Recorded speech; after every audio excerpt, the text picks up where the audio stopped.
Hello everyone, my name is RoFLZeus and today we will be asking gaming's age-old question. Fallout 3 vs Fallout New Vegas. To figure out the answer we must find similarities between each game and determine which is better. The similarities that we will be looking at to determine which game is better lies in the core functionality of both games, such as story, level design, quests, music and replayability value. Among some other small points, of course. As someone that has unfortunately only finished both games recently for the first time, but since Fallout 4 is arriving in a few months, I felt it right to finally immerse myself in the Fallout universe that has been so acclaimed by so many people. So being the new kid on the Wasteland block, I think it is better when drawing a conclusion, as I have no biases to either game, and can see everything from a noob's perspective. I will be judging each game on a point system for each element, such as story, quest, etc., that will be used for said judging. So without further ado, let's equip our power armor, turn to our favorite radio stations and brave the merciless wasteland of Fallout. And this is your only spoiler alert warning. So for the first game element, we start with one that is near and dear to my heart, and I think should be utilized better in every game, which is story. Story is a huge priority for all Bethesda games, and Fallout is no exception. Each Fallout game is rich in lore and backstory about the world around you before and after the war. But not to get too carried away, I will be talking about the main story of each game. So let's start with some Fallout 3 story. At the start of Fallout 3, the game begins as you're being born into Vault 101, and you being able to customize who your character will look like in the future. I like this because you are being born into a safe environment in which the inhabitants are healthy and intellectual, ignorant of what is lurking outside Vault 101. The beginning stages of the game have you rapidly aging between interactive segments where you get to meet some of the other occupants of Vault 101 for the first time, such as your 10th birthday, where you meet Amala for the first time as the player, of course, and of course, Butch and his band of lackeys. This gives the first impressions into each NPC, such as you may think that Amala is sweet, while Butch is a total a-hole, and his other douchebag friends. Already the player is exposed to a diverse and realistic world in such a confined space where some people are nice, while others are not so nice, such as Butch. Moving on to the moments before you leave Vault 101, because your father has escaped and you must track him down as to why he has left. Approaching the door to the Wasteland, for me it was an intense experience, where the game asks if you would like to change your stats just before exiting. As I clicked no, it filled me with such finality, in which once I crossed this threshold, there would be no turning back. And whatever may lie ahead in the Wasteland, I would have to brave on my own, with no prior experience. Throughout the game, you do quests, which finally lead you back to your father. He tells you all about Project Purity and how it will change the entire Wasteland forever. Ultimately, your reunion is rather short-lived, as your father sacrifices himself to keep Project Purity from the grasp of the Enclave, who are the game's bad guys, for they may use it for greedy purposes. Just after your father's heroic sacrifice, you make your way to the Citadel, where the Brotherhood of Steel are located, and they ask for your services to help take down the Enclave. Over the course of a lot of quests, you are finally ready to take back control of Project Purity with the help of Liberty Prime. You raid Jefferson Memorial and recapture Project Purity from the Enclave. And once you must put in the code to activate it, which I say with some pride that it only took me 3 tries to figure it out. Damn, 216 I think. And you sacrifice yourself, or you could be evil, and send your companion in, like a D-bag. Sick bastards. Once Ron Perlman started to speak about my good deeds, I was in awe. I felt that I had made a massive change to the Wasteland by supplying it with unlimited clean water, and that made me feel like such a true hero within the game. Now onto some Fallout New Vegas. New Vegas' story isn't as personal as Fallout 3's, and it definitely doesn't have the same heroic feature to it, but with multiple endings it has variety, which I think is important to an RPG game. In Fallout New Vegas, you play as a courier who is transporting an unknown package to the New Vegas casino, but you are stopped and shot by an unknown assailant who steals the package. Later you wake up in a small town called Good Springs, and this town acts as Fallout 3's Vault 101, where you learn how to do everything and assign all your stats before you can leave and explore the Mojave Wasteland. On your journey to find your package from your unknown assailant, you make your way to the New Vegas casino, where you were meant to take your package to, and there you meet Mr. House, who is the owner of the New Vegas Strip, and he tells you that he was the one who the package was meant to reach. He begins to explain that the package was a platinum chip, and your assailant was a man named Benny, and Mr. House wants you to confront Benny and retrieve the platinum chip back. When you confront Benny in one of the casinos, you can choose to either kill him or let him go.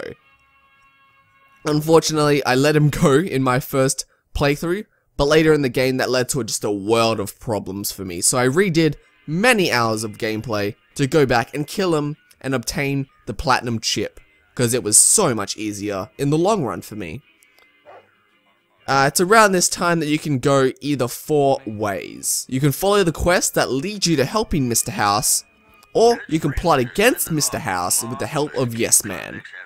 Or you can follow the NCR questline, and you can also follow the Legion questline.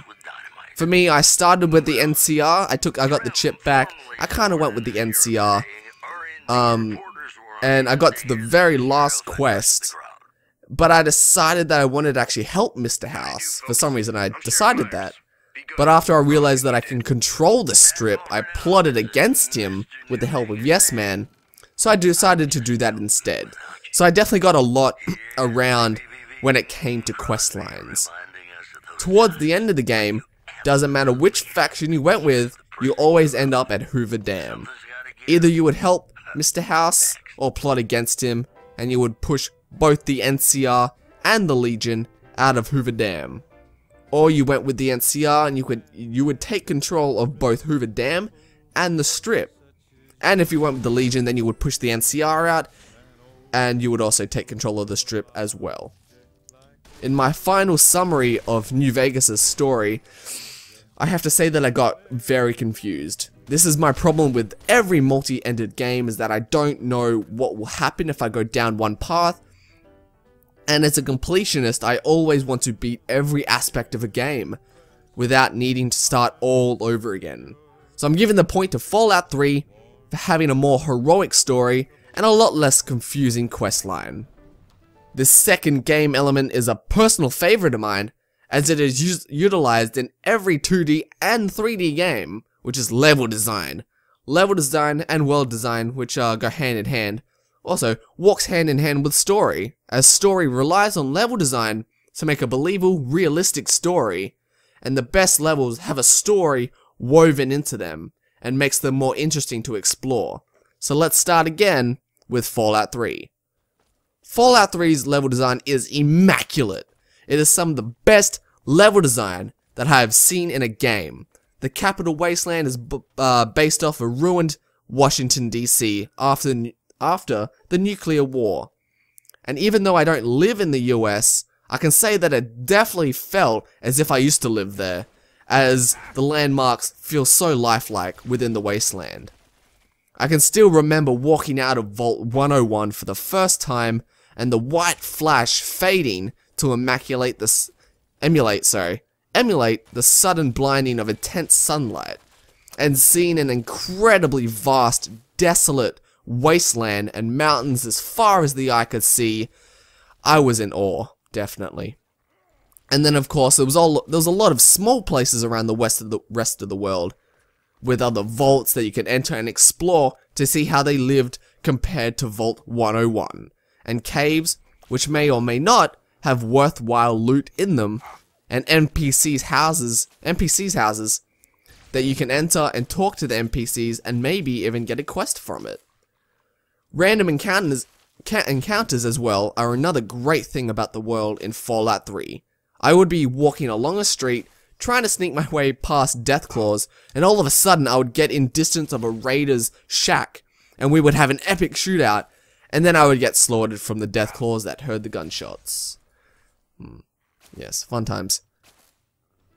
Fallout New Vegas' level design doesn't stand out to me as war-scarred Wasteland as it does old-timey Western movies. The positive is I don't hate Western movies. There are some areas in the Mojave Wasteland, such as the New Vegas Strip, that don't look like the rest of the world around it, which is a nice change of scenery, but the rest of it just looks like your everyday desert, really. Now, I'm not saying it's bad, of course, but it has the same pros as Fallout 3's world, but like I said, it doesn't stand out to me as a nuclear war erupted here. So the pros of the Mojave Wasteland is that the NPCs are lively and vaults are scattered and are ready to be plundered for awesome loot. A downside is that I never encountered any fun random encounters where there was an awesome shootout and I stole all the ammo and stim packs. The only encounters there were super annoying, where the OP Legion soldiers would come and destroy me every time. So the point, again, goes to Fallout 3 for the best level design. Alright, we're getting to radio stations. The radio stations help define the world of Fallout for me. Around the player, whether it be slow and sad or upbeat and fast, it can complete the atmosphere of the game. We're starting again with Fallout 3. I love Three Dog, but I was never able to actually hear a lot of the music because I was always in an area where the radio station was never in range. So unfortunately, I don't really remember any songs from Galaxy News Radio, but Agatha's station was everywhere, and you can hear it from everywhere, even underground, so I spent most of my time slow and beautiful sounds of her violin, which was even better when amplified when I was lost and didn't know where to go, and the feeling of isolation mixed with the soft violin tune has stuck with me. Now, where New Vegas' radio stations lack in variety between each radio station, damn sure makes up for it in amazing songs that really capture and fit in perfectly with the world of the Mojave Wasteland. Big Iron is my new second favorite song, which I just can't get out of my head, and I like to flick between radio stations until it comes on. Some other songs that came on that I can't help but listen to would be Blue Moon, Lone Star, Mad About the Boy, Johnny Guitar, Why Don't You Do Right, and Jingle Jangle Jingle. The radio station I like to listen to is definitely Radio New Vegas, because I like to listen to the soft, seductive voice of Mr. New Vegas. Let me put on my newsman fedora. And I love to listen to the news around the wasteland, even if I have listened to it before 1,000 times. So the point definitely goes to New Vegas for the best radio station. Alright, we get into DLC. DLC is a big part of Fallout games. There are multiple spanned over the year. See, Fallout 3 has some amazing and unique DLCs. Starts with Project Anchorage, which is a military simulator. Then The Pit. Then Broken Steel, which fixed the ending of the game so you could keep playing even after the heroic sacrifice. Then it goes to Point Lookout, which is another fun DLC, and Mothership Zeta, which is incredibly fun and different, where you go up to an alien ship and you fight aliens and you try to escape. You eventually take control of the ship, which is really awesome. Fallout New Vegas has some equally amazing DLCs, starting with Dead Money, then Honest Hearts, Old World Blues, whose dialogue is so good. So good. But it's let down by the incredibly boring quests, where you literally go and fetch stuff. All you do is fetch stuff over and over and over again. That's every quest. And it's very boring. And the last is Lonesome Road, where the quests too were a bit bland, but the story was incredibly rich, where you indirectly blew up an entire city and a guy is out for revenge to kill you, basically, for blowing up something that you made very popular. A city that was high in population because of you. You accidentally blew it up, and the guy's out for revenge. So, unfortunately, the win of the best DLC is close, but I'm going with Fallout 3 because of the Mothership Zeta was unique, but the old world blues quests sucked balls. Next is replay value. I have read many a forum where people are astounded by the amount of hours they have sunk into Fallout 3, and still not having done everything. Sinking 500 plus hours into it, and still loving it. I'm the kind of person I don't like to play a single player game more than once, so that I don't spoil my love for it by oversaturation. Fallout New Vegas's replay value. With multiple endings, this one seems like a no-brainer, and with factions you can replay this game and go with a different faction and have a completely different experience many times over.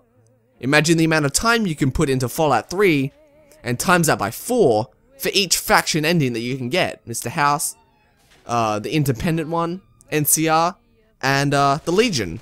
So definitely by a landslide, the winner for replay value goes to Fallout New Vegas.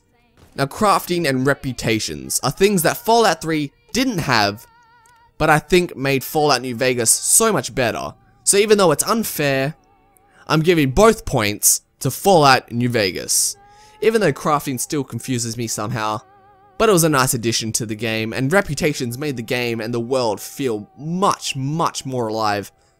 That things I affected, things that I did to people, I should say, affected how other people saw my character, which was really enticing and fun.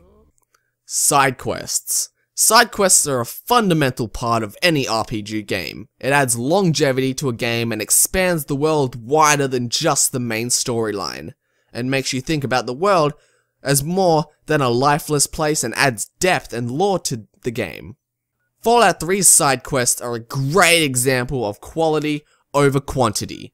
All of the side quests in Fallout 3 are hugely rich and in-depth with lore, and sometimes provide a story that isn't related at all to the main quest, which is a nice breath of fresh air. A fantastic example is the Oasis quest, where you head north and find a place that looks untouched by the war, for it has greenery all over the place, and everything looks incredibly new and shiny. And the thing supplying all the greenery is a tree. A human hybrid tree called Harold. And he wants you to kill him. See, it's fun. Games like this are fun. Fallout New Vegas. Although Fallout New Vegas' side quests are good, I have to say that they don't live up to Fallout 3's quests. Mostly because it's quantity over quality. Sure, they have more, but the further you stretch something, the thinner it gets. And the Fallout 3 New Vegas' quests are kind of bland and stale, for they're kind of the same thing. So I gotta give this point to Fallout 3 for having better and more unique quests. Alright, there is no doubt, and there is no greater question than the one being asked right now. And the one to crack the tiebreaker, which is better, Dogmeat vs Rex. While they are nearly the exact same dog, just with different visual styles, there is one key difference that tips the scales. You find Dogmeat alone, without a master and being attacked by raiders. After you kill the raiders, then you can have Dogmeat as your own companion. There's one upside to Dogmeat and one downside. The one downside is that Dogmeat can be killed permanently, and I thank the Fallout gods for not having to put me through that trauma. The upside is that Dogmeat is nearly invincible. No matter if we were facing 3 death claws, Dogmeat would tear them to shreds and not lose that much health. But the possibility that Dogmeat can still die still made me love her even more and made me more protective of her. Now with Rex. You can obtain Rex by doing a few side quests for the king, and then he gives you Rex as a gift for saving Rex's life. While I still love Rex, of course, I don't have the same emotional connection I do with Dogmeat. Solely because Rex gets knocked out way too easily. We would enter battle and he'd be unconscious. He's just completely useless in battle. And number 2 is that Rex doesn't die, which doesn't make me have the same emotional connection when we would enter combat. I wouldn't have the same fear to constantly check Rex's health meter to check if he's okay. Mostly because he would die before I could even do that, but that's neither here nor there. So the point for best dog companion goes to Fallout 3! So that does it. In my opinion, Fallout 3 wins, but don't let this deter you from playing Fallout New Vegas. They are both incredible games, and you should play them both before Fallout 4 comes out. Or replay them if you haven't played them for a while. And be sure to leave a comment on anything that I missed. Thank you so much for watching.